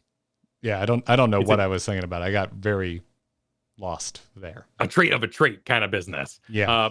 There are some lingering ones that, Spazzo and all that have been pointing out. Bubble Hearth cast is now interruptible by stuns, which is rather interesting for Urel, and a weird talent that isn't allowed in NGS. I don't know if it's allowed in CCL or not, but it's just considered useless because you don't want your bruiser. You'd rather have your bruiser perform to the very end than Hearth and not be a part of the final level 20 fight for 30 seconds anyway. So there's interesting ones in here. Yeah. Apparently there was an issue with like Medusa Blade damage on monsters for Zagara, and they fixed that. I was completely unaware of this one. So right. Most of these we're going to be unaware of, but the Zul one really stood out to me. Yeah, a huge quality of life improvement there for Zuls. And so in summation, Kyle, who got buffed, who got nerfed? We have essentially got two reworks. Again, Probius was not listed as one, but is I think a rework by our standards. Yeah, I think Rehgar is going to go up, certainly in play rate, and I think he has a lot of power, and Probius will also go up regardless of people trying him out. I think the only place he can go is up in some ways, but that win rate has always been rather absurd, so could go down as people mess it up and die out there. Lost Vikings, man. Like, barely anyone plays these heroes, but the people that do are very good with them. Yeah. You got buffs for Ariel, Falstad, Imperious, Jaina, Johanna, Raynor, and Zarya. We were a little critical on Johanna, of course, but these are the overall sort of thoughts across all the leagues. And then nerfs for Brightwing, Dahaka, Junkrat, Lunara, and Stukov. And I'm going to include Junkrat in there because that was an underpick level 20 talent, which may have some really heavy impact. The power redistribution really is Tyrande. There are those OWL players that will feel this, but I think there are some new toys available that leave her completely unknown. That's a good point. So yeah, how are you feeling about the patch? I think it's a really interesting patch, and that's not a cop out. Like many times, interesting is used in that way. Do you like it or do you not like it? I do like it. I do think that it pushes the right characters down with the globals of Brightwing and Dahaka being nerfed. I think Lunara, in our current patch cadence, deserves to be taken down exactly where she was once I solved that little puzzle there. Stukov's nerfs are a little mysterious to me, but will affect him in all levels of play. There was a lot of thought put into this, and outside of some of our smaller nitpicks, they targeted the right thing in all these avenues. I really do think that this balance patch has a lot of DMing behind it, if you will. There's some dungeon mastering seriously done on some notepads and some whiteboards in order to figure out where to attack these heroes directly. But for you, I think I made my point known very well. I think this is a big disappointment after as long of a wait as we had, and knowing we're about to head into God knows how long of a wait with the holidays. I don't think there's anything wrong with encouraging old philosophies of toys to play with, and I do think that Rehgar provides that. There are other heroes not in the meta that would have been great for toyification that did not get touched in this. Yeah, I think beyond Rehgar, there was no toyification. I think everything else here is like almost every change we talked about. It's like real minor, it's real number crunchy, and it leans towards the old days of HGC balance update. I see a lot of CCL gut reaction here, which I don't care about. I don't play CCL. Most of your players don't play in CCL.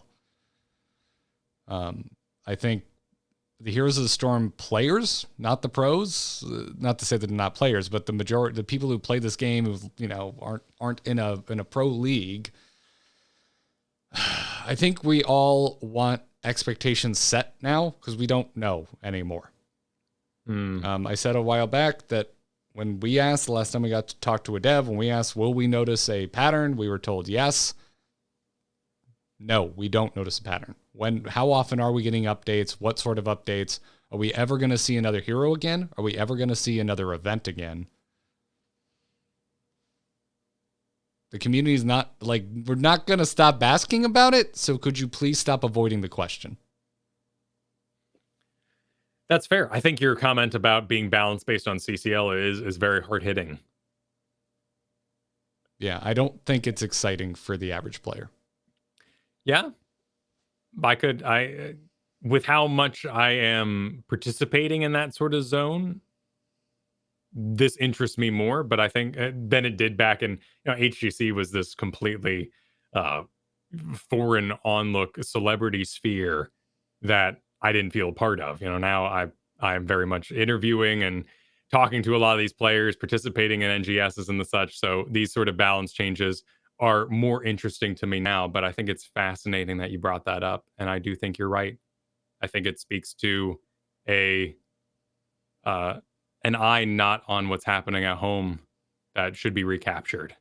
Yeah, it's a lot. There's a lot of outside influences, obviously, like everything going on with the lawsuit, the fact that all employees just had a week off, which they should get. And that's not what I'm criticizing. But for the last half of the year, I don't think communication has been great. I think it is now the worst it's ever been. And I don't know what to do with it anymore. I don't know where to set my expectations. Is this it? That's fine, but I want to know. Because Heroes at its height had the longest periods of quietness and no updates during the holidays. And that's what we're staring down the barrel of now. And this is a really light patch. Maybe that's the safe move here that they're seeing as well. Giving us that long holiday break with a pile of new toys to play with was dangerous and left us in the long Christmas meta that was unsafe, unstable. This is a minor patch in that way that will be more stable throughout the holidays and will continue the game as we know it now. So that could be very, very safe. But you mentioned that communication to let us know that is the strategy here would be very strong. Yeah, I don't know. It feels, I get it. At the moment, I am feeling a sense of afraid to disappoint. And I would say I'm already disappointed. So let's rip that Band-Aid off and let me know what's actually going on. We're a passionate player base. I'm sure we're very scary. Yeah.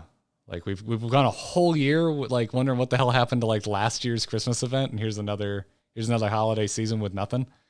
So it's just tell it. We can handle it. Some people can't. But I think the majority of us are well, we haven't had it forever. So what is, I'm legitimately just curious at this point. What's stopping repeat events for repeat seasonal events? I'm just very curious, and I don't expect you to have the question. That's the kind of communication I would like at this point. I want an expose. Let's know what's going on. They're yeah, no, sorry, we just don't have the bandwidth to go through the process that it takes to do events like that. It's harder than you think. Here's why it's harder than you think, and here's why we can't do it. And then there are many, the hero thing. Yeah, the lack of a new hero and no conversation about it. This is all very new for businesses, and let's remove the Activision conversation. For hell, throw it in there. What are you afraid of talking about? Who gives a shit? Your leadership is on fire.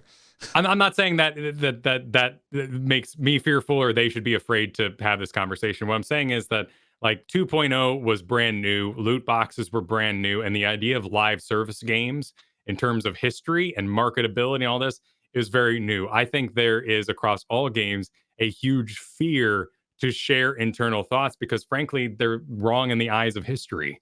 Like no one knows how to do this right. And any sort of sign of saying, hey, heroes are done could be seen as a end of the game sort of state. But these are also your player base who just played custom Warcraft 3 games for fun. So I would love to enter a sphere, for instance, where we get to hear the studio that maybe made the new skins, if that's the case. You know, we know last holiday season, the skins were made outside, outsourced, and then brought in. I'm talking about the Kira skin and the Mephisto skin. Oh, yeah, Like, yeah. That sort of fear to share that stuff is unwarranted in my opinion because that's a celebration. I think artists are awesome. And if they were outsourced, then all the better. Like that means you found a way to get this done for everybody. And for instance, the Butcher, who's frankly hideous and rightfully so, is amazing in the new skin set, the classic. Like it is ugly as hell, and it should be because it's based on D2, a very cheesy looking Butcher. And that's what it should look like. You know, very much the same way with the Kerrigan skin and the Li Ming skin like that. Those are really, really fun. And there's fun to be had in communication as well. And that is an untrained, unexplored area of communication. And right now we're seeing a lot of fear. And that's sad. So I'm with you, man. I agree. And I hope that it leads to an opening up. Yeah, I hope so too. That's, I think, where more of this is coming from than anything else. So, anyways, we've got a lot to chew on nonetheless. There'll be a lot of shifts to keep an eye on, both in the pro scene and in our games at home. So, next week we'll have almost 4 days of data to look at. Yeah, we'll certainly be playing some Rehgar, some Probius, all that sort of business, getting a feel for the new meta. We will not have a CCL to talk about that experienced these changes, but that'll be the week following as we head towards the holiday season. Yeah. So we'll see you next week. I can't wait to still get stuck in Junkrat traps. It's going to be fine. This isn't going to encourage Junkrat players to play, if that helps. They're not going to want to play more. But that 20. They will want to try out the 20, yes. They will want to try out that 20. They will want to try out that 20. Well, my call out, Probius players, hit me up. I don't need to be sold. That's fine. I've been at acceptance that this is not my hero for a long time. How do you feel about this? I want to hear from a Probius player. That's what I want to know. So send your emails in to itncast@gmail.com as Kyle professionally mutes his sad cat's song of their people and lets his cat out of the studio. But yeah, once again, itncast@gmail.com is where you can send those emails. But before we get out of here, let's thank those of you supporting us over at patreon.com/ITN. Huge thanks. Thank you, Declan H., Sean B., Mike R., and J.M. Tibbles, our Patreon producers. You can catch the show live Thursdays at 3 p.m. Eastern right here on twitch.tv/AMoveTV. Follow us on Twitter at ITNcast. And follow us elsewhere. Kyle, you and I are tearing up YouTube, talking Final Fantasy 14 over at youtube.com/AMoveTV. That's been a fun new expansion. Yeah, as professionals, as content creators, it certainly is a new sphere to enter, which has been very rewarding, but also just having a really, really good time with Final Fantasy 14 over there. So be sure to check it out. What else can people see from you, sir? Oh, my goodness. There are many, many things. You can catch them all over at kylefergusson.com, 2 S's in Fergusson. Right now, there's the Final Fantasy coverage going on. Ayo's Clubhouse for Pokemon Unite, recording with Mockery and Kaiberries. There's the final episode of Season 9 of DMGI. DM Gives Inspiration, the Learn to Play 5th edition podcast. That's 90 episodes, 15 to 20 minutes that can teach you how to be a dungeon master, at the very least, a better dungeon master for 5th edition Dungeons & Dragons. So be sure to check that out. Just wrapped that last episode. Sick. I still just really want to promote youtube.com/AMoveTV. Go there, watch the new videos that Kyle are putting out every Wednesday morning. It didn't make sense to call it Nexus Gaming News anymore, so we're working for a rename and probably a relaunch of a podcast feed. So stay tuned for that. The videos are going to keep flowing while we sort out exactly what we want to do with the podcast, because we're so much to talk about now that we're trying to decide what we're doing there. Yes, that's a hint. Yeah. There's some experimentation. It was Thanksgiving, you know, or better yet, a buffet. Your Golden Corral. We went up. First time we had a plate. We're like, oh, Halo, ooh, a little this, ooh, Star Wars, ooh, a little this, and then we got a little side of Final Fantasy. We're like, okay, we'll try that out. And by the time we went up for our third plate, nothing but Final Fantasy, just big piles of Final Fantasy on that plate. I had this experience. Just tried hot pot for the first time, but they also had Korean barbecue there, and it was an all-you-can-eat place.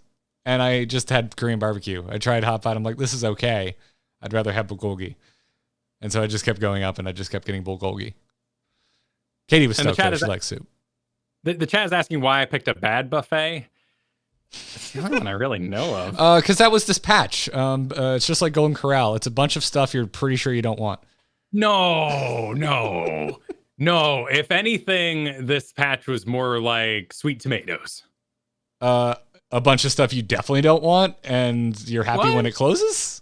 No, it's more like sweet tomatoes. I don't think you knew my opinion on sweet tomatoes, which is I legitimately celebrated when ours closed because I don't think they have a right to exist.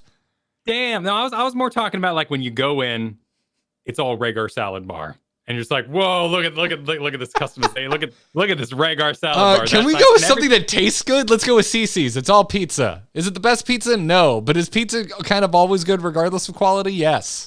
Now they're just making crap up over at CC's. They put noodles on pizza. Like I don't. No.